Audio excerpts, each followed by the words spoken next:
প্রতি বছর 14ই ফেব্রুয়ারি বিশ্বজুড়ে এক বিশেষ দিন উদযাপন করা হয় ভালোবাসা দিবস বা সেন্ট ভ্যালেন্টাইন্স ডে। এই দিনটি প্রেম, সম্পর্ক এবং ভালোবাসার উচ্ছ্বাস প্রকাশের একটি সুযোগ। কিন্তু জানেন কি এই বিশেষ দিনটি কোথা থেকে এসেছে?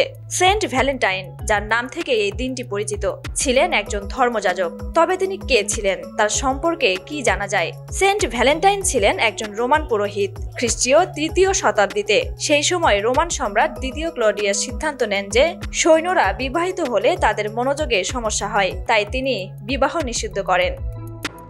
তবে ভ্যালেন্টাইন ভাবলেন এটা অন্যায়। তিনি গোপনে প্রেমিক প্রেমিকাদের বিয়ে করতে সাহায্য করতেন। একদিন সম্রাট ক্লডিয়াস তার এই কার্যকলাপ জানতে পারেন এবং তাকে গ্রেপ্তার করেন। কারাগারে বন্দী থাকা অবস্থায় ভ্যালেন্টাইন এক বিশেষ মেয়ে, যিনি কারারক্ষকের মেয়ে ছিলেন, তাকে ভালোবেসে ফেলেন। মৃত্যুদণ্ডের দিন তিনি তাকে একটি চিরকুট পাঠান, যেখানে লেখা ছিল, তোমার ভ্যালেন্টাইনের পক্ষ থেকে। সেই চিরকুটের মধ্যে যে প্রেমের বার্তা ছিল তা আজও মানুষের হৃদয়ে অম্লান হয়ে আছে। এতটাই শক্তিশালী ছিল তার প্রেমের বার্তা যে সেন্ট ভ্যালেন্টাইন্স ডে আজ বিশ্বব্যাপী একটি প্রেমের দিন হিসেবে পরিচিত হয়ে উঠেছে। এটি সেন্ট ভ্যালেন্টাইনের নামে, যিনি প্রেমের জন্য প্রাণ দিয়েছেন। এটা শুরু হয়েছিল একটি রোমান উৎসব থেকে, লুপারকালিয়া, যেখানে ছেলেরা মেয়েদের নাম তুলে একটি বিশেষ সম্পর্ক তৈরি করত।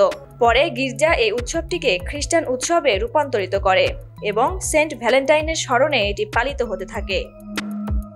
এভাবে সেন্ট ভ্যালেন্টাইন্স ডে হয়ে উঠেছে ভালোবাসা, বন্ধুত্ব এবং অনুভূতির প্রকাশের একটি চিরন্তন দিন।